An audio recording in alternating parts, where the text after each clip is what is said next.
Hello students, welcome to our an amazing channel SR academy. तो आज हम करने वाले हैं क्लास 9th के साइंस का चैप्टर नंबर 8 जिसका नाम है force and laws of motion. ये हमारे क्लास 9th के फिजिक्स का चैप्टर नंबर 2 होगा। चैप्टर 1 में हम अगर हम फिजिक्स में पार्टीशन करें तो फिजिक्स के पहले चैप्टर को यानी मोशन को हम ऑलरेडी कवर कर चुके हैं। अब ये हमारा 9th के फिजिक्स का चैप्टर नंबर 2 है, force and laws of motion. और अकॉर्डिंग टू बुक ये चैप्टर नंबर 8 है, force and laws of motion. तो ये हमारे इस चैप्टर का पार्ट 1 होगा जिसमें हम चैप्टर को बेसिक से स्टार्ट करेंगे। तो आज के टॉपिक के बारे में अगर हम डिस्कस करें तो आज के टॉपिक है हमारे सबसे पहले इंट्रोडक्शन। फोर्स के बारे में इंट्रोडक्शन करेंगे, फोर्स क्या होती है। उसके बाद हम इसमें पढ़ेंगे इफेक्ट ऑफ फोर्स, फोर्स के क्या-क्या इफेक्ट्स हैं। साथ ही साथ इसमें हम टाइप्स ऑफ फोर्स के बारे में भी डिस्कस करेंगे जिसमें हम बैलेंस्ड फोर्स को समझेंगे, अनबैलेंस्ड फोर्स को समझेंगे। उसके बाद हम लॉज ऑफ मोशन के बारे में बात करेंगे। हमारे पास टोटली 3 लॉज हैं, first law, second law and third law. हम इसमें से फर्स्ट लॉ के बारे में डिस्कस करेंगे जिसमें हम मास और इनर्शिया के कॉन्सेप्ट को समझेंगे। तो ये होने वाले हैं आज के हमारे टॉपिक्स जो हम आज के लेक्चर में डिस्कस करेंगे। तो सबसे पहले हम इंट्रोडक्शन से शुरुआत करेंगे आज के लेक्चर की।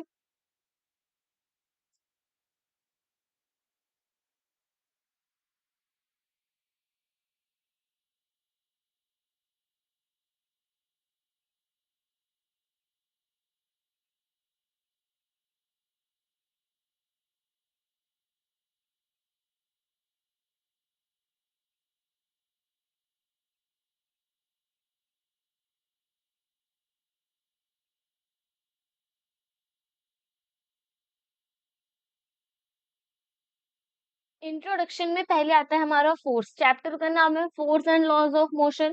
तो इसमें हमें फोर्स के बारे में भी जानकारी होनी चाहिए कि फोर्स एक्चुअली में होता है क्या है, किस चीज को हम फोर्स कहते हैं।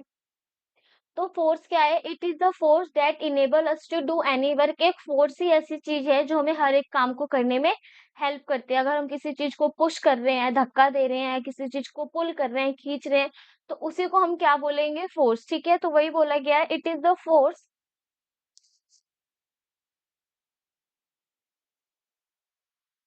वो फोर्स ही है जो हमें हर एक काम करने में हेल्प करती है। टू डू एनीथिंग, हमें कुछ भी करने के लिए या तो हम चीजों को पुल करते हैं, खींचते हैं, या तो उसको पुश करते हैं, धक्का देते हैं, और इसी पुल और पुश को हम क्या बोलते हैं? फोर्स। किसी भी ऑब्जेक्ट को पुल करना या पुश करना वो हमारा क्या कहलाता है? फोर्स कहलाता है। फॉर एग्जाम्पल, अगर हम डोर को ओपन करते हैं, या तो हम उसे पुश करेंगे, या तो हम डोर को धक्का देंगे, या फिर उसको पुल करेंगे, खींचेंगे अपनी साइड। ऐसे ही अगर हम ड्रॉअर की बात करें तो ड्रॉअर को हम पुल करते हैं ताकि वो ओपन हो जाए, और पुश करते हैं ताकि वो क्लोज हो जाए। मतलब जो हमारे अलमीराज में ड्रॉअर होते हैं उसको जब हम खींचते हैं तो वो ओपन होता है, खुलता है, और जब हम उसको पुश करते हैं, धक्का देते हैं, तो वो क्लोज होता है। तो इसी पुश और पुल को हम क्या कहते हैं? फोर्स। तो फोर्स की हमें सिंपल सी डेफिनेशन याद रखनी है कि फोर्स क्या होता है? अगर हम किसी भी ऑब्जेक्ट को पुश कर रहे हैं या पुल कर रहे हैं, वही हमारा क्या कहलाएगा? फोर्स कहलाएगा।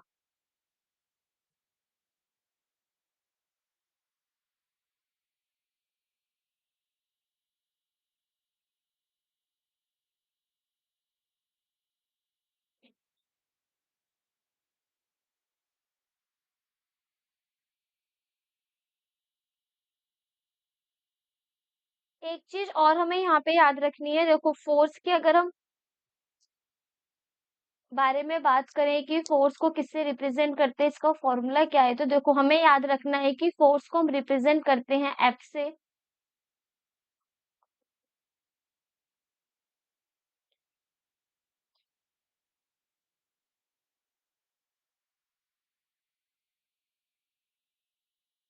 फोर्स को हम किससे रिप्रेजेंट करते हैं? कैपिटल एफ से। और एक चीज हमें यहाँ पे याद रखनी है, देखो मान लो ये हमारे पास एक बॉक्स गिवन है जिसको एक ये छोटा सा बच्चा क्या कर रहा है? पुश कर रहा है। अगर ये इसको धक्का दे रहा है तो धक्का देने से क्या होगा कि ये जो हमारा ऑब्जेक्ट है वो कुछ दूरी तय करेगा, ठीक है।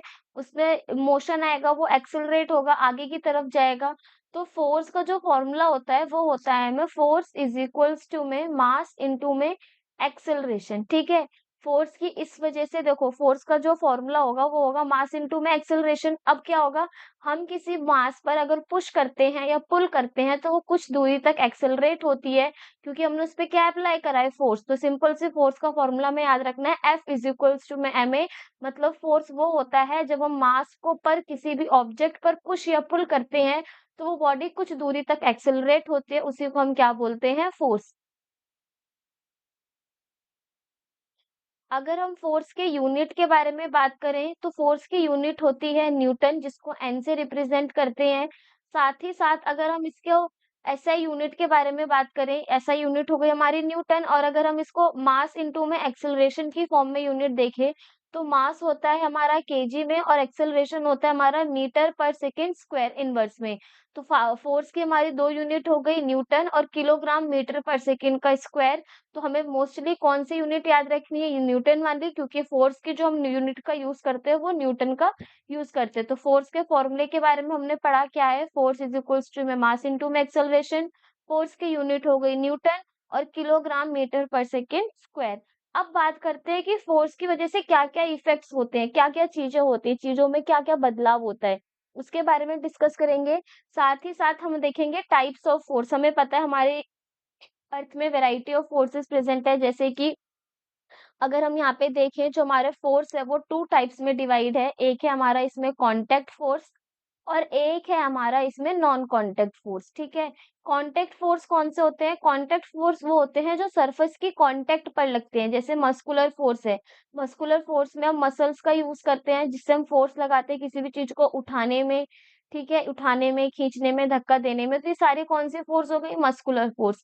फ्रिक्शनल फोर्स क्या होता है, फ्रिक्शनल फोर्स वो होता है, मान लो हमारे पास कोई ये ऑब्जेक्ट गिवन है या फिर ये जो छोटा सा यहाँ पे दे रखा है हमारे पास पिक्चर, उसमें क्या है, स्किमिंग कर रहा है। इसमें जो हमारा ये है ये आगे की तरफ फोर्स अप्लाई करेगा जिसकी वजह से वो नीचे की तरफ जा रहा है। सेम जो नीचे यहाँ पर हमारा जिसके ऊपर ये छोटा सा बच्चा बैठा हुआ है वो क्या करेगा, वो उसके अपोजिट में एक फोर्स लगाएगा। क्या ये सरफेस पे फोर्स लग रही है, इस वजह से कौन सी फोर्स हो गई, कांटेक्ट फोर्स। और इस फोर्स को नाम क्या देते हैं, फ्रिक्शनल फोर्स। ये हमेशा लगी हुई फोर्स के अपोजिट डायरेक्शन में लगती है। मतलब अगर हमारी कोई फोर्स आगे की तरफ चल लग रही है तो पुश और पुल करने पर तो फ्रिक्शनल फोर्स क्या होगी, उसके डायरेक्शन के अपोजिट पर लगेगी।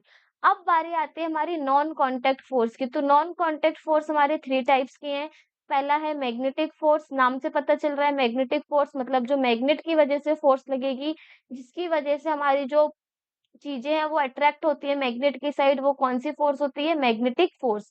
दूसरा दे रखा है हमारे पास इसमें ग्रेविटेशनल फोर्स। तो ग्रेविटेशनल फोर्स हमारी वो होती है जिसकी वजह से हम अर्थ पर, या फिर ये बोल सकते हैं जो ग्रेविटी हम पे फोर्स लगाती है उसी को हम क्या बोलते हैं, ग्रेविटेशनल फोर्स। ये हमारा नेक्स्ट चैप्टर है जिसमें हम और इसको डिटेल्स में पढ़ेंगे। साथ ही साथ है एक हमारे पास इलेक्ट्रोस्टैटिक फोर्स। तो इलेक्ट्रोस्टैटिक फोर्स कौन सी होती है, ये हमारी वो फोर्स होती है जो इलेक्ट्रॉन्स की वजह से लगती है। मतलब चार्जेस के बीच में जो भी हमारी फोर्स लगेगी उसको हम बोलेंगे इलेक्ट्रोस्टैटिक फोर्स। तो यहाँ पे हमने टाइप्स ऑफ फोर्स को कंप्लीट करा है जिसमें हमने क्या देखा, दो तरह की फोर्स है, contact force, non contact force.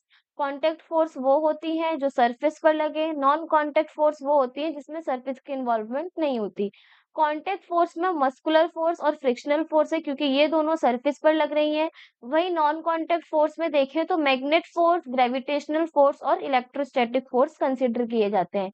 Magnetic force जो हमारी मैग्नेट की वजह से फोर्स लगेगी, ग्रेविटेशनल फोर्स जो ग्रेविटी हम पे फोर्स लगाएगी, और तीसरा है हमारा इसमें इलेक्ट्रोस्टैटिक फोर्स मतलब जो दो हमारे अपोजिट चार्जेस के बीच में फोर्स लगती है उसी को हम क्या बोलते हैं, इलेक्ट्रोस्टैटिक फोर्स। तो यहाँ पर हमने अपने फोर्स को कुछ कंप्लीट करा जिसमें हमने फोर्स की डेफिनेशन, उसके फॉर्मूले, उसके एसआई यूनिट के बारे में डिस्कस करा।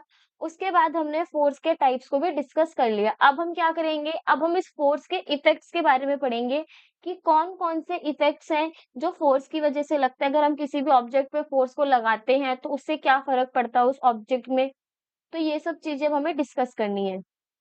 तो सबसे पहले इसमें दे रखा है force can move a stationary object. Force की मदद से हम किसी भी स्टेशनरी ऑब्जेक्ट को क्या करा सकते हैं, मूव करा सकते हैं। जैसे मान लो ये हमारे पास एक क्या दे रखी है फुटबॉल है, वो रेस्ट पोज़ीशन पर है। जब हम इस पे किक करेंगे, वो चलना स्टार्ट कर देगी। तो वही दे रखा है for example a football can be set to move by kicking it. देखो, जो हमारा फुटबॉल है वो पहले रेस्ट पोज़ीशन पे है, वो चुपचाप रखा हुआ है मतलब उसमें किसी भी तरीके की कोई फ़ोर्स अप्लाई नहीं है, वो रेस्ट पोज़ीशन पर है, लेकिन जैसे ही हम उस पे किक करेंगे, किक करने से क्या होगा वो मोशन में आना स्टार्ट करेगा। मतलब वो एक पर्टिकुलर डायरेक्शन में मूव करने लगेगा लेकिन किसकी वज़ह से? सिर्फ़ और सिर्फ़ फ़ोर्स की वज़ह से। तो वही बोल रखा है कि फुटबॉल मूव करने लगता है जब उसमें किक करते हैं या फिर फ़ोर्स को अप्लाई करते हैं। तो इफ़ेक्ट ऑफ फ़ोर्स में सबसे पहला क्या हो गया कि फ़ोर्स क्या करता है फोर्स किसी भी रुके हुए ऑब्जेक्ट को, किसी भी स्टेशनरी ऑब्जेक्ट को मूव करा देता है।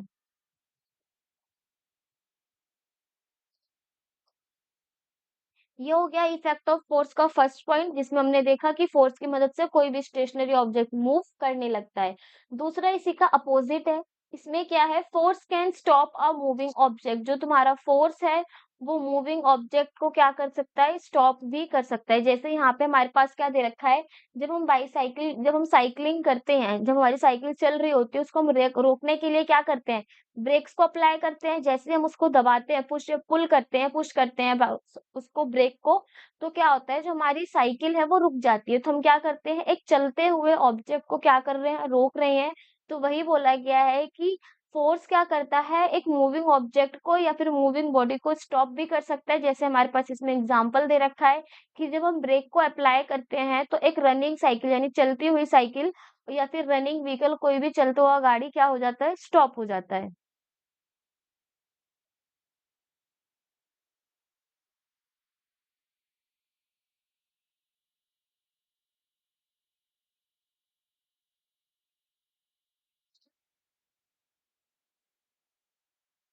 अब इसमें हमारे पास एक थर्ड है इफेक्ट ऑफ फोर्स में, वो क्या दे रखा है? Force can change the direction of a moving object. देखो फोर्स क्या कर सकता है? वो डायरेक्शन को भी चेंज कर सकता है किसी मूविंग ऑब्जेक्ट के अंदर। जैसे देखो, by applying force that is by moving handle. जब हम साइक्लिंग करते हैं, जब हैंडल्स में हम एक साइड को पुश करते हैं, अगर हम लेफ्ट की साइड पे उसको धक्का देते हैं तो जो उसकी डायरेक्शन है वो लेफ्ट की साइड जाती है। वही अगर हम हैंडल को राइट की साइड पे धक्का देते हैं तो वो राइट की साइड पे डायरेक्शन चेंज होती है। तो वही बोला गया है कि applying force by moving handle चलती हुई बाईसाइकिल में अगर हम हैंडल जो हमारा होता है उसको जो मूव कराते हैं लेफ्ट एंड राइट में, तो उससे क्या होता है? हमारी बाईसाइकिल का जो डायरेक्शन है वो भी चेंज होता है। तो बाय मूविंग हैंडल, हैंडल को मूव करने से the direction of a running bicycle can be change.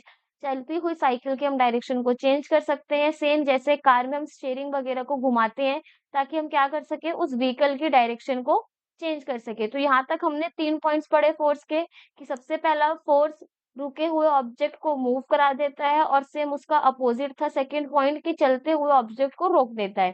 Third हमने देखा कि फोर्स किसी भी मूविंग ऑब्जेक्ट के डायरेक्शन को क्या कर देगा? चेंज कर देगा।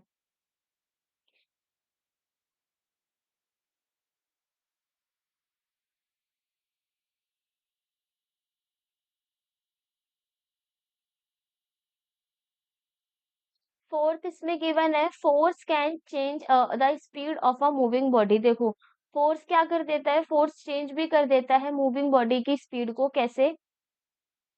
By accelerating, the speed of running vehicle can be increased और by applying brakes, the speed of a running vehicle can be decreased। देखो, हम क्या देखेंगे कि एक्सेलरेशन का मतलब क्या होता है? वेलोसिटी में चेंज यानी स्पीड में चेंज बोलो डायरेक्शन, तो दोनों चीजों में चेंज आएगा। जब हम स्पीड को बढ़ाते हैं, एक्सेलरेट करते हैं गाड़ी को, तो हम वहां पर क्या देखते हैं कि हमारी स्पीड क्या हो जाती है? बढ़ जाती है। जब हम गाड़ी में एक्सेलरेशन बढ़ाते हैं तो उसमें हमारी स्पीड बढ़ जाती है। सेम जब हम एक्सेलरेशन को कम करते हैं या फिर ब्रेक को अप्लाई करते हैं, तो ब्रेक अप्लाई करने से क्या होता है? हमारी स्पीड घटने लगती है। तो यहाँ पर हम क्या कर रहे हैं? यहाँ पर हम बॉडी में मूविंग बॉडी में फोर्स को ही तो अप्लाई कर रहे हैं, जिसकी मदद से हमारी स्पीड बॉडी की इंक्रीज भी हो रही है। साथ ही साथ जब हम ब्रेक लगा रहे हैं तो उसकी स्पीड डिक्रीज भी हो रही है। स्टीयरिंग की मदद से हम उसके डायरेक्शन को भी चेंज कर रहे हैं। तो वही चीज बोली गई है कि फोर्स चेंज कर सकती है किसी भी मूविंग बॉडी की स्पीड को। या तो वो स्पीड को बढ़ा देगी या तो वो स्पीड को घटा देगी। अगर हम बॉडी को एक्सेलरेटिंग कर रहे हैं यानी एक्सेलरेट कर रहे हैं तो जो स्पीड होगी व्हीकल की वो इंक्रीज कर जाएगी। और अगर उसमें हम अप्लाई कर रहे हैं ब्रेक्स को तो जो उसकी स्पीड है वो क्या हो जाएगी? डिक्रीज कर जाएगी। तो यहाँ पर हो गए हमारे टोटल 4 पॉइंट्स किसके, इफेक्ट ऑफ फोर्स के। अगर हम इसको समराइज करें इफेक्ट ऑफ फोर्स को, तो यहाँ पर हमने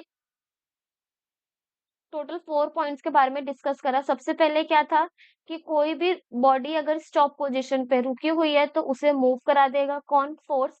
अगर कोई बॉडी मूविंग पोजीशन पर है तो उसे कौन करा देगा, स्टॉप, फोर्स। सेम उसके बाद वो चेंज करा देता है क्या, डायरेक्शन को, यानी डायरेक्शन चेंज भी किसकी वजह से होगा, इफेक्ट ऑफ प्रेशर फोर्स की वजह से। साथ ही साथ स्पीड को बढ़ाने में भी फोर्स का हाथ होता है और स्पीड को घटाने में भी किसका हाथ होता है, फोर्स का। मतलब फोर्स की वजह से हम ये पांचों चीजें होती है, मतलब ये सारे 5 इफेक्ट होते हैं फोर्स का, जिसकी जो कौन-कौन से हैं कि रुकी हुई चीज को हम मूव करा सकते हैं और मूव की हुई चीज को हम स्टॉप करा सकते हैं। साथ ही साथ किसी भी ऑब्जेक्ट की डायरेक्शन को चेंज कर सकते हैं, ऑब्जेक्ट की स्पीड को बढ़ा सकते हैं और ऑब्जेक्ट की स्पीड को घटा भी सकते हैं।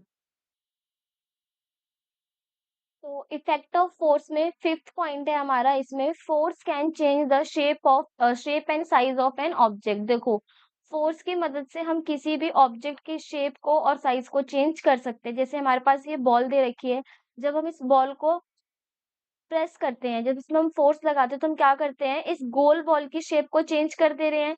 सेम अगर हम यहाँ पे साइज के बारे में बात करें तो हम क्या कर रहे हैं, इसके साइज को भी छोटा कर दे रहे हैं। यहाँ पे हमारे पास एक आयरन की स्टिक दे रखी है जिसपे हम हैमर से क्या कर रहे हैं, हैमर से जब उस पे हम फोर्स लगा रहे हैं तो क्या कर रहे हैं, उस रॉड को सिलेंड्रिकल शेप से हम उसको अलग डिफरेंट शेप में भी चेंज कर सकते हैं। तो वही बोल रखा है, force can change the shape and size of an object. जो फोर्स है वो किसी भी ऑब्जेक्ट की शेप और साइज को चेंज कर सकते हैं। साथ ही साथ बोल रखा है, एग्जाम्पल हमारे पास गिवन है, by hammering a block of a metal can be turned into a thin sheet. देखो, हम हैमर की मदद से, एक हथौड़े की मदद से मेटल के ब्लॉक को पीट पीट कर पतली थिन शीट में चेंज कर सकते हैं। साथ ही साथ अगर हम एक स्टोन को हथौड़े से मार उस पे फोर्स अप्लाई करते हैं तो हम छोटे छोटे उसको पीसेज में भी ब्रोक डाउन कर सकते हैं। तो यहाँ पर हमने टोटल फोर्स के 5 इफेक्ट्स के बारे में डिस्कस कर लिया है। वो कौन-कौन से हैं? सबसे पहले हमने इसमें डिस्कस करा था कि जो फोर्स है, फोर्स की मदद से हम किसी भी स्टेशनरी ऑब्जेक्ट को मूव करा सकते हैं। सेकंड हमने पढ़ा था कि किसी भी मूविंग ऑब्जेक्ट को स्टेशनरी यानी रेस्ट पोजीशन पे ला सकते हैं। थर्ड हमने पढ़ा था कि फोर्स की मदद से हम डायरेक्शन को चेंज कर सकते हैं। उसके बाद हमने फोर्थ वाले में पढ़ा था कि हम फोर्स की मदद से स्पीड को इंक्रीज भी कर सकते हैं, साथ ही साथ स्पीड को डिक्रीज भी कर सकते हैं। और फिफ्थ में हमने देखा कि फोर्स की मदद से हम किसी भी ऑब्जेक्ट की शेप और साइज को चेंज कर सकते हैं। तो यहाँ पर हमने फोर्स के इफेक्ट्स को भी कंप्लीट कर लिया, जिसमें हमने types of force, effect of force और फोर्स के इंट्रो के बारे में कंप्लीट किया है। अब हम टाइप्स ऑफ फोर्स के बारे में पढ़ेंगे कि जो हमारी फोर्स है वो मेनली 2 टाइप्स की प्रेजेंट है। कौन-कौन सी? एक है हमारी इसमें बैलेंस्ड फोर्स और एक है हमारी इसमें अनबैलेंस्ड फोर्स। तो अब हमें क्या करना है, अब हमें एक-एक करके पहले टाइप्स ऑफ फोर्स के में बैलेंस्ड फोर्स के बारे में पढ़ेंगे, उसके बाद हम इसमें अनबैलेंस्ड फोर्स के बारे में पढ़ेंगे।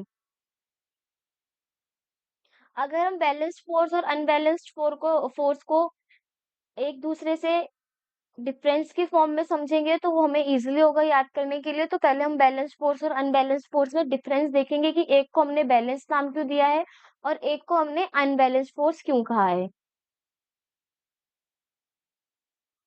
तो यहाँ पर देखो, हमारे पास एक पिक्चर गिवन है बैलेंस्ड फोर्स और अनबैलेंस्ड फोर्स में। अब हमें समझना है यहाँ पर क्या है। ये हमारे पास टग ऑफ वॉर यानी जिसे हम रस्साकसी का गेम बोलते हैं, उसकी पिक्चर्स दे रखी है। यहाँ पर हम देखेंगे कि यहाँ पर इस वाले साइड में यानी लेफ्ट साइड में हमारे पास 3 पर्सन है टोटल, 1 2 3, और राइट साइड में भी हमारे पास 1 2 3 टोटल कितने पर्सन है, 3 पर्सन है। अब हमें पता है फोर्स की एसआई यूनिट क्या होती है, न्यूटन। तो जो ये लेफ्ट साइड वाले हैं वो कितना फोर्स अप्लाई कर रहे हैं, 300 न्यूटन। और सेम राइट साइड वाले भी कितना अप्लाई कर रहे हैं, 300 न्यूटन। मतलब जब हमारी फोर्स दोनों साइड से इक्वल है, दोनों साइड से बैलेंस है, इस वजह से हमने उसको क्या नाम दे रखा है, बैलेंस्ड फोर्स दे रखा है। और अनबैलेंस्ड फोर्स में अगर हम देखें तो हमारे पास लेफ्ट साइड में 3 पर्सन्स हैं और राइट साइड में सिर्फ़ और सिर्फ़ 1 पर्सन गिवन है। और हम ये भी देख सकते हैं कि लेफ्ट साइड में जो फ़ोर्स का अमाउंट है वो 300 न्यूटन है और राइट साइड में फ़ोर्स का अमाउंट कितना है 100 न्यूटन है। यानी दोनों साइड्स में जो फ़ोर्स का अमाउंट है वो अनइक्वल है, सेम नहीं है, बैलेंस नहीं है। इस वज़ह से इस फ़ोर्स को हम क्या नाम देते हैं? अनबैलेंस्ड फ़ोर्स बोलते हैं।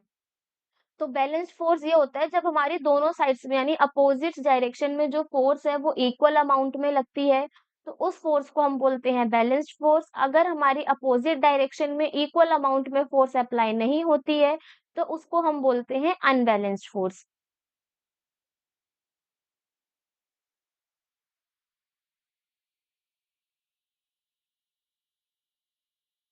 अगर हम बैलेंस फोर्स में देखें तो एक चीज और हम यहाँ पे नोटिस कर सकते हैं। देखो, ये हो गया हमारा 300 न्यूटन, ये हो गया हमारा 300 न्यूटन, यानी 300 न्यूटन की फोर्स हमारी इस डायरेक्शन में लग रही है और 300 न्यूटन की फोर्स हमारी इस डायरेक्शन में, जो एक दूसरे को कैंसिल आउट कर देंगे और वैल्यू कितनी आएगी? 0।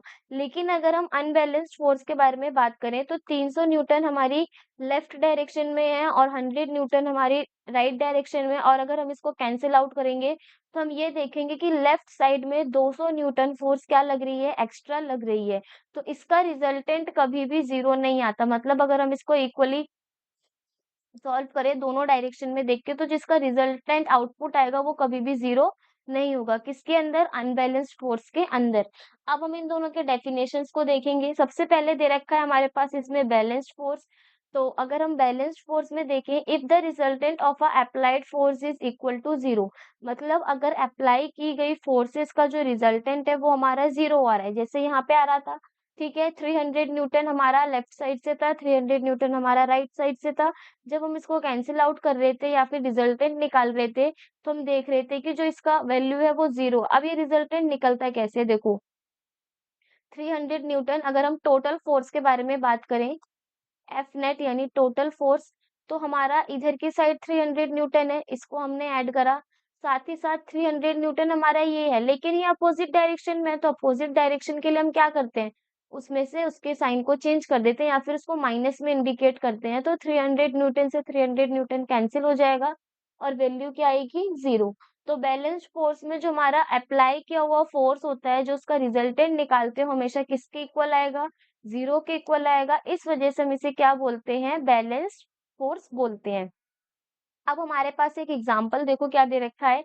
In the tug of war, जब हमारे पास टग ऑफ वॉर वाला गेम होता है, if both the team apply similar magnitude of force in opposite direction, जैसे यहाँ पे हो रहा था,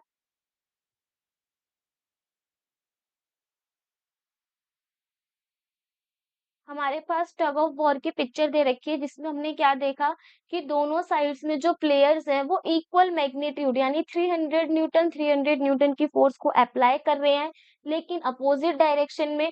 तो इस कंडीशन में क्या होता है, जो हमारा रोप है डज नॉट मूव, हमारी जो रस्सी है वो मूव नहीं करती किसी भी साइड में, यानी जो हमारा उसका टोटल रिजल्टेंट आएगा वो क्या आएगा? 0।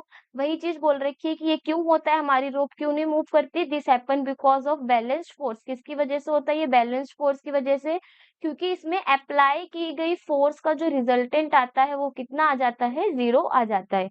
तो ये होती है हमारी बैलेंस्ड फोर्स। जब हमारी फोर्स जो भी हमने अप्लाई करी है अगर उसका टोटल रिजल्टेंट 0 आ रहा है तो हमारी बैलेंस्ड फोर्स होगी।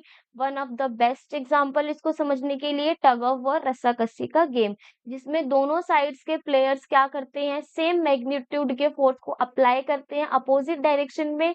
तो जो हमारी रस्सी है वो मूव नहीं कर पाती किसी भी साइड में। क्यों? क्योंकि उस कंडीशन में जो हमारी फोर्स लगती है वो बैलेंस्ड फोर्स होती है और इसका रिजल्टेंट कितना होता है? 0।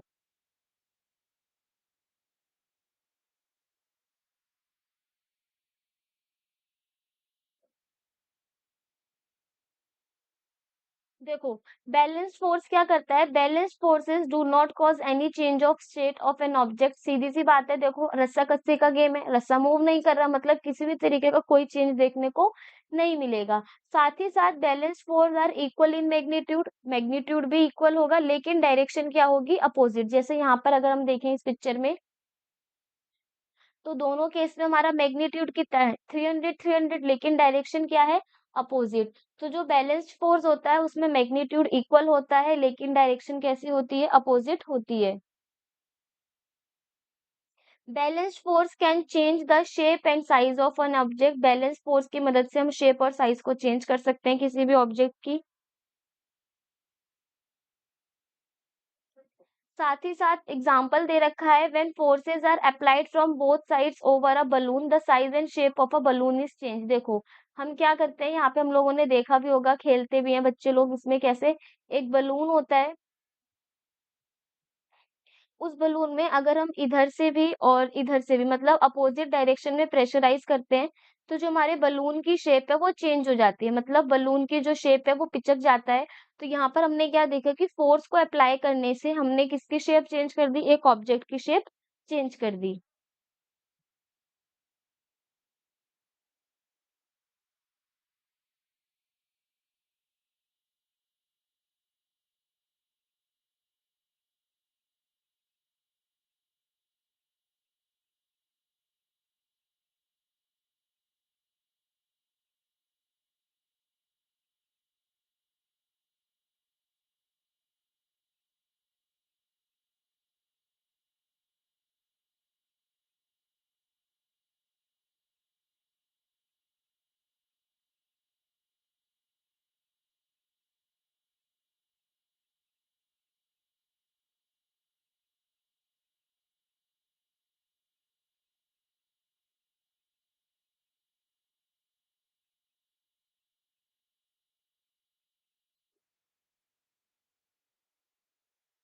अब बात करते हैं हम इसमें अनबैलेंस्ड फोर्स की। तो अनबैलेंस्ड फोर्स के बारे में हमने क्या देखा था कि जो इसका रिजल्टेंट है वो कभी भी ज़ीरो नहीं होता। जो भी हम इसमें फोर्स अप्लाई करेंगे, if the resultant of a applied force are greater than zero, मतलब ज़ीरो नहीं होगी, ज़ीरो से जो हमारी अप्लाइड फोर्स का रिजल्टेंट होगा वो बड़ा होगा। तो ऐसे फोर्सेस को हम कौन-सी फोर्स बोलते हैं? अनबैलेंस्ड फोर्स बोलते हैं, ठीक है? क्या बोला गया है? An object in rest can be moved because of applying unbalanced force. जो भी तुम्हारा ऑब्जेक्ट है, वो मूव कब करेगा? जब तुम उसमें अनबैलेंस्ड फोर्स को अप्लाई करोगे। मतलब मान लो एक ऑब्जेक्ट है वो रेस्ट पर रखा है, उस पे किसी भी तरीके की फोर्स अप्लाई नहीं हो रही है। तुमने क्या करा, एक डायरेक्शन से उसको पुश करा, उसको धक्का दिया, 7 न्यूटन की फोर्स को अप्लाई करा, तो वो एक पर्टिकुलर डायरेक्शन में मूव करना स्टार्ट कर देगा। देखो, अनबैलेंस्ड फोर्स से क्या-क्या हो सकता है, जो तुम्हारा मूव अ स्टेशनरी ऑब्जेक्ट, तुम एक स्टेशनरी ऑब्जेक्ट को मूव करा सकते हो, सेम स्पीड को इंक्रीज़ करा सकते हो, किसी भी ऑब्जेक्ट की स्पीड को डिक्रीज़ करा सकते हो, मूविंग ऑब्जेक्ट को स्टॉप करा सकते हो, साथ ही साथ शेप और साइज़ को भी चेंज कर सकते हो। तो ये वही था, इफेक्ट ऑफ फोर्स था। इफेक्ट ऑफ फोर्स में भी जैसे था हमने देखा था, वही सारे पॉइंट्स हमारे अनबैलेंस्ड फोर्स के अंदर भी हैं, जिसमें हम एक स्टेशनरी ऑब्जेक्ट को भी मूव करा रहे हैं और ऑब्जेक्ट की स्पीड को बढ़ा भी रहे हैं, घटा भी रहे हैं और मूविंग ऑब्जेक्ट को स्टॉप भी कर रहे हैं, साथ ही साथ किसी भी ऑब्जेक्ट की शेप और साइज को भी चेंज कर रहे हैं।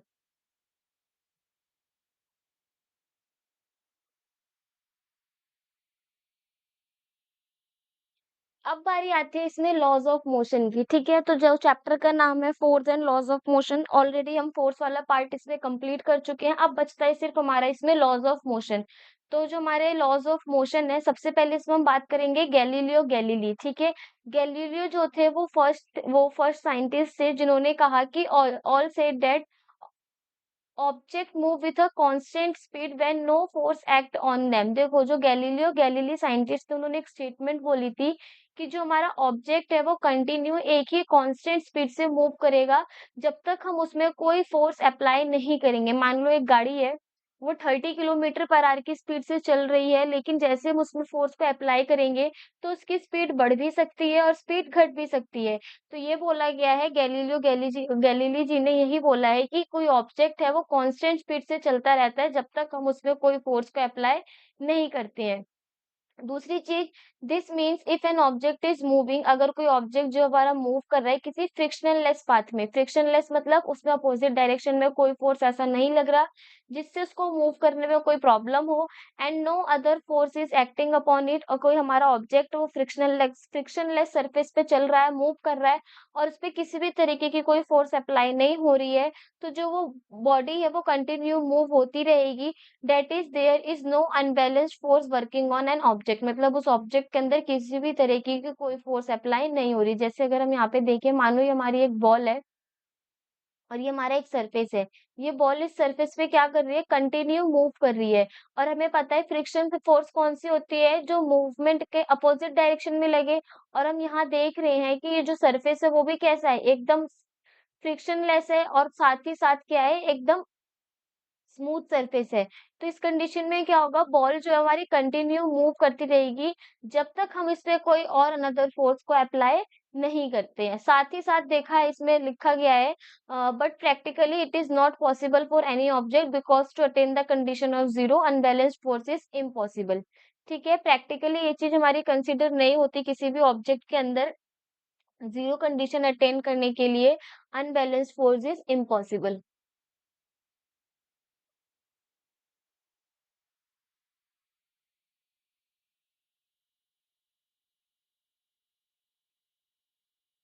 उसके बाद जो हमारे गैलीलियो गैलीली थे, उन्होंने जो भी अपना आइडिया दिया, तो उसको न्यूटन जी ने स्टडी करा। Newton study the ideas of Galileo Galilei and give the 3 laws of motion, ठीक है?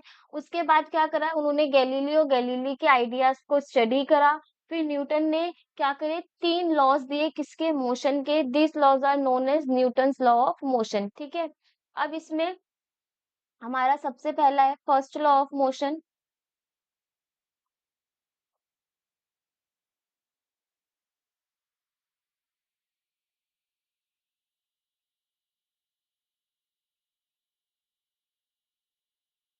उसके बाद है हमारा इसमें सेकंड लॉ ऑफ मोशन।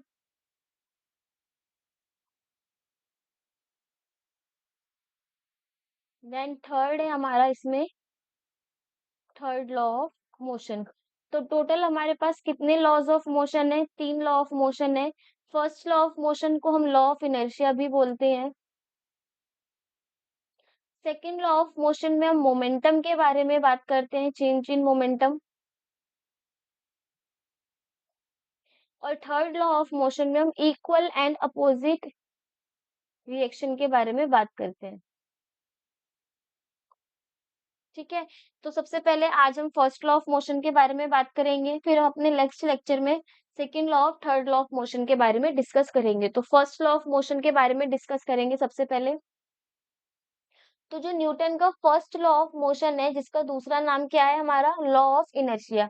इसका मतलब क्या हो? इनर्शिया का मतलब होता है हिंदी में जड़त्व, या फिर ये बोल सकते हैं जैसे एक ढीठपना होता है बच्चों के अंदर कि वो किसी चीज की जिद कर लेते हैं, तो सेम उसी टाइप में हमारा इनर्शिया होता है। क्या बोला गया है?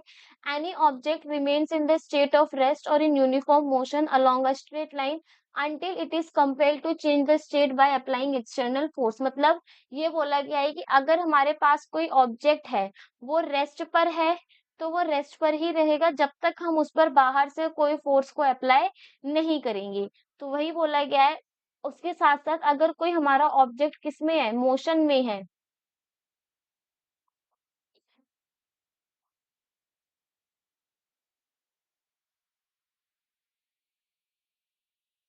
अगर हमारा कोई ऑब्जेक्ट किस पर है? रेस्ट पर है, ठीक है? तो वो रेस्ट पर ही रहेगा जब तक हम इस पे कोई बाहर से फोर्स को अप्लाई नहीं करते हैं। सेम अगर कोई हमारा ऑब्जेक्ट किसमें है? मोशन में है, तो वो मोशन में ही रहेगा जब तक हम उस पे किसी भी तरीके का कोई फोर्स अप्लाई नहीं करते हैं। तो यही हमारा क्या कहलाता है? First law of motion. मतलब अगर कोई ऑब्जेक्ट रेस्ट पर है, तो वो रेस्ट पर ही रहना चाहेगा जब तक हम उस पे कोई फोर्स को अप्लाई नहीं करेंगे। सेम अगर कोई ऑब्जेक्ट हमारा मोशन में है, तो वो मोशन में ही रहना चाहेगा जब तक हम उसपे किसी भी तरीके की फ़ोर्स को अप्लाई नहीं करेंगे। साथ ही साथ एक्सप्लेनेशन के बारे में अगर हम बात करें इसके इस लॉ की, if any object is in the state of rest, अगर हमारा कोई ऑब्जेक्ट रेस्ट की स्टेट पर है, then it will remain in rest until external force is applied to change its state. वही चीज बोली गई है कि अगर कोई ऑब्जेक्ट हमारा रेस्ट पर है, तो वो रेस्ट पर ही रहेगा जब तक उस पर हम कोई एक्सटर्नल फोर्स को अप्लाई नहीं करते उसकी स्टेट को चेंज करने के लिए। और वही कंडीशन हमारी किस पे भी अप्लाई होती है? मोशन के अंदर। इसका मतलब ये है कि जो हमारे ऑब्जेक्ट है वो रेजिस्ट करते हैं अपनी स्टेट को चेंज करने के लिए, मतलब वो लड़ते हैं कि हम उस अपनी स्टेट को चेंज ना कर सके। इसका एग्जांपल अगर हम अपने पर्टिकुलर लाइफ में ले, जैसे पेरेंट्स होते हैं या फिर हम इस तरीके से लें मॉर्निंग के टाइम पे जब हमारा सो कर के उठने का टाइम होता है, जब तक पेरेंट्स हम पे किसी भी तरीके का फ़ोर्स नहीं अप्लाई करते, चिल्लाते नहीं हैं, डाँटते नहीं हैं, तब तक हम अपने बेड को छोड़ कर के वहाँ से जाते नहीं हैं। तो वही चीज़ बोला गया है कि अगर कोई बॉडी रेस्ट पर है, तो वो रेस्ट पर ही रहेगी। जैसे अगर हम रेस्ट पर हैं, तो हम रेस्ट पर ही रहते हैं, जब तक हमारे मम्मी-पापा हम पे किसी भी तरीके का फ़ोर्स अप्लाई नहीं करते हैं, हम अपने आप को मूव नहीं करते। तो वही चीज़ यहाँ पे हमारी फर्स्ट लॉ ऑफ मोशन में कही गई है। हमें किसी भी ऑब्जेक्ट की स्टेट को चेंज करना है तो उसमें हमें एक्सटर्नल फोर्स को अप्लाई करना ही पड़ेगा।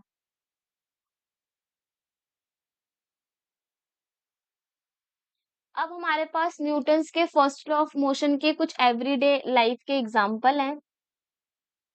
तो इसमें सबसे पहला एग्जांपल क्या है हमारा अ पर्सन स्टैंडिंग इन अ बस। अब एक चीज और यहाँ पे हमें याद रखनी है कि जितने भी हमारे एग्जांपल्स हैं न्यूटन के फर्स्ट लॉ ऑफ मोशन के, ये इम्पोर्टेंट है क्योंकि पेपर में जो एप्लीकेशन बेस्ड क्वेश्चंस है वो इनमें से आते हैं। तो सबसे पहले इसमें एग्जांपल हमें क्या दे रखा है, अ पर्सन स्टैंडिंग इन अ बस फॉल्स बैकवर्ड व्हेन बस स्टार्ट्स मूविंग सडनली। देखो जो हमारा पर्सन है वो बस में अचानक से पीछे की तरफ गिर जाता है जब हमारी जो बस है वो तेजी से चलना स्टार्ट करती है। मतलब मान लो एक बस है, वो रुकी हुई थी, जो पर्सन है वो भी स्टैंडिंग पोजीशन पर था, लेकिन जैसे ही बस स्टार्ट हुई तो वो क्या हुआ, पीछे की तरफ को गिर गया। क्यों? ये तो हमने अपने डेली लाइफ में भी देखा है। तो इस कंडीशन में होता क्या है, देखो this happen because the person and अ बस बोथ आर इन रेस्ट। जब हमारी बस रुकी हुई थी, तो जो पर्सन था और जो बस था वो दोनों किस पोज़ीशन पे थे? रेस्ट पे। लेकिन व्हाइल बस इज़ नॉट मूविंग, मतलब उस कंडीशन में बस भी हमारी मूव नहीं कर रही थी, वो भी रेस्ट पोज़ीशन पे थी। But as the bus starts moving, लेकिन जैसे ही बस तुम्हारी मूव करना स्टार्ट करती है, the legs of the person start moving along with bus, but rest portion of his body has the tendency to remain in rest. Because of this, the person falls backward and he is not alert। देखो क्या बोला गया है, इसको अगर हम यहाँ पे देखें,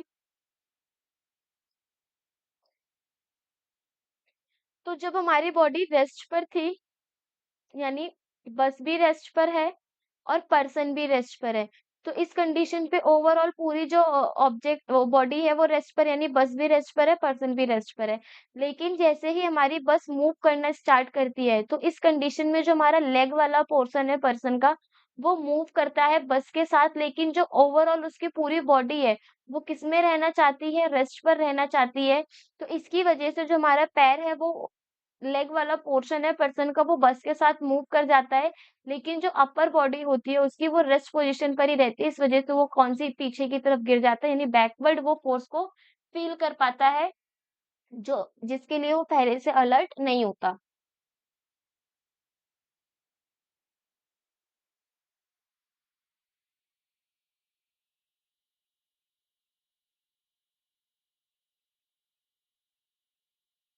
नेक्स्ट इसमें एग्जांपल दे रखा है, वो क्या है, before hanging the wet clothes over laundry line. देखो हम क्या करते हैं, जब गीले कपड़े होते हैं उसको हम जब लॉन्ड्री लाइन, मतलब जिसमें कपड़ों को डाली जाती है, वायर होती है जो, उसमें हम क्या करते हैं, usually many jerks are given to the clothes to get them dried quickly. जब हम गीले कपड़ों को सुखाते हैं तो हम क्या करते हैं, उनको काफी बार झटके देते हैं। झटके देने से क्या होता है, हम ये कहते हैं कि वो जल्दी सूख जाएंगे।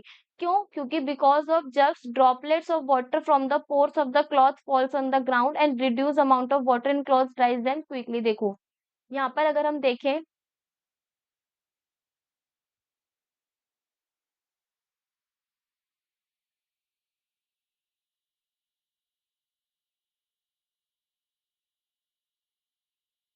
ये हमारे पास एक क्लॉथ है। इस क्लॉथ को जब हम अपने उसमें लॉन्ड्री लाइन में सुखाते हैं, उससे पहले हम क्या करते हैं, इसको बहुत बार झटकते हैं। झटकने से क्या होगा, जो इसके ऊपर ये हमारे वाटर के पार्टिकल्स हैं, ठीक है, जो वाटर के ड्रॉपलेट्स प्रेजेंट होते हैं, वो झटकने से क्या होता है, वो नीचे सरफेस पे वाटर के जो ड्रॉपलेट्स हैं वो फॉल डाउन हो जाते हैं, गिर जाते हैं। तो इससे क्या होगा, इसके अंदर स्मॉल अमाउंट में वाटर बचेगा या फिर स्मॉल अमाउंट में वाटर के ड्रॉपलेट्स बचेंगे, जिसकी वजह से हम ये कहते हैं कि जो हमारा कपड़ा है वो जल्दी सूख जाएगा। तो झटकने का रीज़न यही है कि जब हम कपड़े को झटक करके अपनी लॉन्ड्री लाइन में डालते हैं, तो उससे क्या होता है कि जो वाटर के पार्टिकल्स या ड्रॉपलेट्स होते हैं उस क्लॉथ्स के अंदर, वो नीचे हमारे ग्राउंड में गिर जाते हैं, फॉलन डाउन हो जाते हैं, जिसकी वजह से जो हमारा कम अमाउंट में वाटर के पार्टिकल्स क्लॉथ के अंदर बचते हैं, जिसकी वजह से वो जल्दी सूख जाते हैं। अब ये होता क्या है देखो, इसके पीछे का एक रीज़न क्या है, this happens because when suddenly clothes are made in motion. मान लो हमारा जो ये टी-शर्ट है वो भी रेस्ट पोज़ीशन पर है, लेकिन जैसे हम उसको झटके देते हैं तो वो कब आने किसमें आने की कोशिश करता है, मोशन में। तब क्या होता है जो तुम्हारे वाटर के ड्रॉपलेट्स हैं, वो रेस्ट पर रहने की कोशिश करते हैं, तो वो रेस्ट की पोज़ीशन पर ही रह जाते हैं और वो किससे सेपरेट हो जाते हैं, क्लॉथ से सेपरेट होकर के फॉलन डाउन हो जाते हैं किस पे, ग्राउंड पे। तो ये भी एक हमारा फर्स्ट लॉ ऑफ मोशन का एवरीडे लाइफ में क्या है, एक एग्ज़ाम्पल है।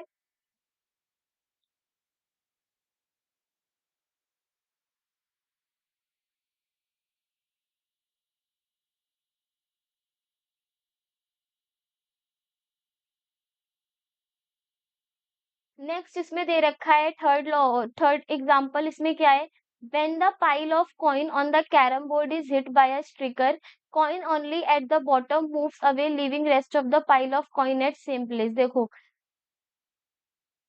कैरम बोर्ड के केस में भी हमने देखा होगा, हम लोग क्या करते हैं, जब हम कैरम बोर्ड्स के कॉइन्स रखते हैं एक के ऊपर एक, हम उसकी पाइल्स को रखते हैं या फिर हम ये जिसको हम गोटियाँ बोलते हैं, इसको जब एक के ऊपर एक रखते हैं तो इस कंडीशन में क्या होता है, जब हम स्टिकर को हिट करते हैं तो जो नीचे वाली गोटी होती है वो निकल के बाहर की साइड को आ जाती है और ऊपर वाली रिमेन उसी पोजीशन पे रहती है। तो ये क्यों होता है देखो, जब हम इस गोटी पर स्टिकर से उसको हिट करते हैं तो जो बॉटम वाला डाई स्टिकर है, जो बॉटम वाली हमारी पाइल है वो किस पे आ जाती है, मोशन पे आ जाती है। और जो ऊपर की पाइल्स हैं वो रेस्ट पर ही रहने की कोशिश करती हैं। इसकी वजह से जो हमारा नीचे वाला पाइल है वो बाहर की तरफ मूव कर जाता है। तो इसमें देखो इसका रीज़न भी दे रखा है, this happens because when the pile is struck with a striker, जो हमारा नीचे वाला पाइल है जब उसको हम स्ट्रिकर से स्ट्रक करते हैं, तेज की हिट करते हैं, तो जो कॉइन होता है बॉटम वाला वो किसमें आ जाता है, मोशन में आ जाता है और जो ऊपर के ये कॉइन्स हैं वो किसमें रहते हैं, रेस्ट पर ही रहना चाहते हैं। ठीक है?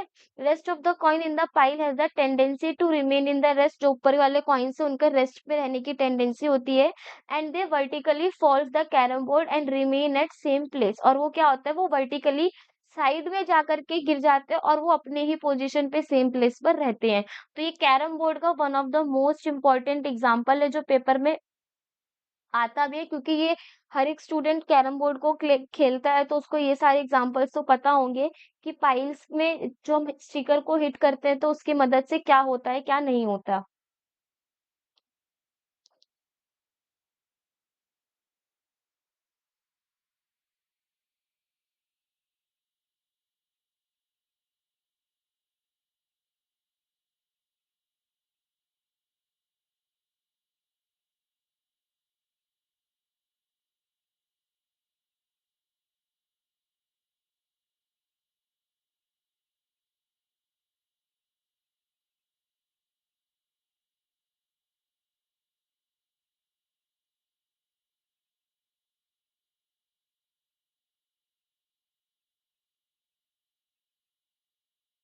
लास्ट टॉपिक आज के लेक्चर का, मास एंड इनर्शिया। ठीक है, देखो अभी तक हमने फर्स्ट लॉ ऑफ मोशन के बारे में बात करा जिसको हम लॉ ऑफ इनर्शिया भी बोलते हैं।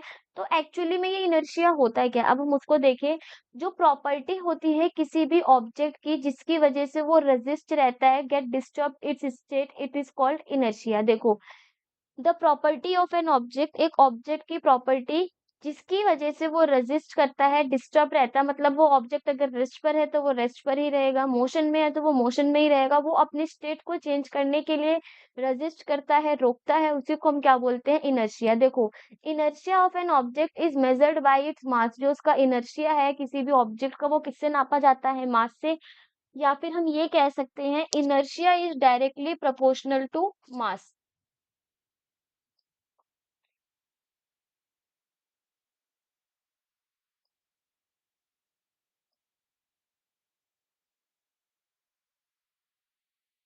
मतलब मास जितना ज्यादा, इनर्शिया भी उतना ज्यादा। फॉर एग्जाम्पल मान लो यहाँ पे हमारे पास ये कितने केजी का है, 500 केजी की एक बॉल है और ये हमारे पास 50 केजी की एक बॉल है।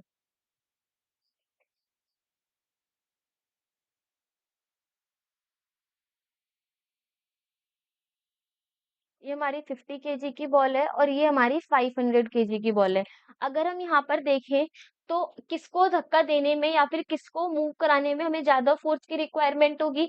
500 केजी वाली बॉल में तो वही बोला गया है कि इस बॉल के अंदर इतना मास है कि वो अपनी बॉडी को मूव कराने के लिए, अपनी बॉडी को रेस्ट से मूव कराने के लिए बहुत ज़्यादा अमाउंट में एफर्ट लगाते हैं, रोकने की कोशिश करते हैं, अपनी स्टेट को चेंज करने में रेजिस्टेंस क्रिएट करते हैं, रुकावट क्रिएट करते हैं, उसी को हम बोलेंगे इनर्शिया। तो जिसका मास जितना ज़्यादा, उसका इनर्शिया भी उतना ज़्यादा। या फिर ऐसे मान लो तुम्हारे पास 2 पर्सन बैठे हैं, एक पतला-सा पर्सन है और एक थोड़ा तुम्हारे पास मोटा-सा पर्सन है, ठीक है? तो इसका वेट है 10 केजी और इसका वेट है 100 केजी। किसको धक्का देना आसान होगा? 10 केजी वाले को, मतलब वो आसानी से रेस्ट से मोशन में आ जाएगा। लेकिन वहीं अगर 100 किलो वाले इंसान के बारे में बात की जाए, तो उसको रेस्ट से मोशन में लाने के लिए हमें बहुत ज़्यादा फ़ोर्स को अप्लाई करना पड़ेगा। तो इनर्शिया क्या होता है? इनर्शिया बस किसी भी ऑब्जेक्ट की वो प्रॉपर्टी होती है जो अपनी स्टेट को चेंज करने में रुकावट को पैदा करे। तो इनर्शिया क्या है? इनर्शिया डायरेक्टली प्रोपोर्शनल है मास के, मतलब अगर मास ज़्यादा होगा तो इनर्शिया भी ज़्यादा होगा और अगर मास हमारा डिक्रीज़ करेगा तो इनर्शिया भी क्या करेगा हमारा? डिक्रीज़ करेगा। जैसे हमने यहाँ पे देखा, ये 50 केजी की बॉल को मूव कराना ईज़ी है एज़ कंपैरिज़न टू 500 केजी की ball.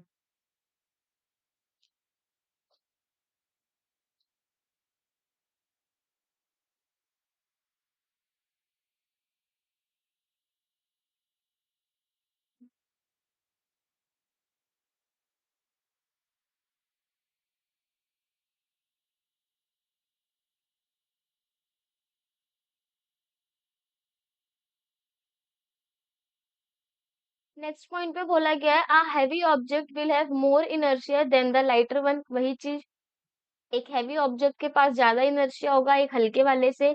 In other words, the natural tendency of an object that resist the change in state of motion और rest of the object is called inertia. तो normal सी यहाँ पे मैं definition दे रखी है कि किसी ऑब्जेक्ट को रेजिस्ट करना, रुकावट पैदा करता है अपने स्टेट को चेंज करने के लिए। वो मोशन है तो वो मोशन में ही रहेगा, रेस्ट पर है तो वो रेस्ट पर ही रहेगा, और इसी को हम क्या बोलते हैं? इनर्शिया। दूसरी चीज़, एक हेवी ऑब्जेक्ट में ज़्यादा इनर्शिया पाया जाएगा तो उसको डिफ़िकल्ट होगा पुश करने में, पुल करने में। Heavy walks over the ground than the lighter one. देखो, अगर यहाँ पे भी हम देखें तो वही चीज़ बोली गई कि एक हेवी ऑब्जेक्ट को और एक लाइटर ऑब्जेक्ट में अगर हम देखें तो हेवी ऑब्जेक्ट में हमें पुश करने में, पुल करने में ज़्यादा प्रॉब्लम होगी as comparison to lighter one. तो ये होता है हमारा आज का लेक्चर फिनिश, जिसमें हमने आज के छोटे-छोटे टॉपिक्स को कवर करा। हमने फोर्स के बारे में बात करी, साथ ही साथ हमने फोर्स में टाइप्स ऑफ फोर्स को भी डिस्कस करा और उसके इफेक्ट्स के बारे में भी बात करा कि क्या-क्या इफेक्ट्स हो सकते हैं फोर्स की वजह से। साथ में हमने लॉ ऑफ मोशन को डिस्कस करा, जिसमें लॉ ऑफ मोशन में हमने सिर्फ और सिर्फ अभी फर्स्ट लॉ ऑफ मोशन को डिस्कस किया है। और फर्स्ट लॉ ऑफ मोशन में हमने एक वर्ड के बारे में बात की थी, वो है हमारा इनर्शिया, जिसको हमने आगे डिस्कस किया कि इनर्शिया क्या होता है, इनर्शिया का मास की वजह से क्या-क्या अ, रिलेशंस बनते हैं। अगर मास ज़्यादा होगा तो इनर्शिया में क्या इश्यू आएगा, या मास कम होगा तो इनर्शिया में क्या इफ़ेक्ट पड़ेगा। तो यहाँ पर होता है हमारा आज का लेक्चर फिनिश, जिसमें हमने force and laws of motion के पार्ट 1 को कंप्लीट करा है, जिसमें हमने लॉ ऑफ मोशन के सिर्फ एक लॉ को ही कंसीडर करा है, एक ही लॉ को पढ़ा है। बाकी के जो हमारे रिमेनिंग 2 लॉज़ बच रही हैं, second law of motion, momentum के बारे में, और थर्ड लॉ ऑफ मोशन, उसे हम अपने नेक्स्ट लेक्चर में कंप्लीट करेंगे। तो मिलते हैं हम अपने इसी चैप्टर के नेक्स्ट लेक्चर में, जिसमें हम आगे की चीज़ों को कंटिन्यू करने वाले हैं।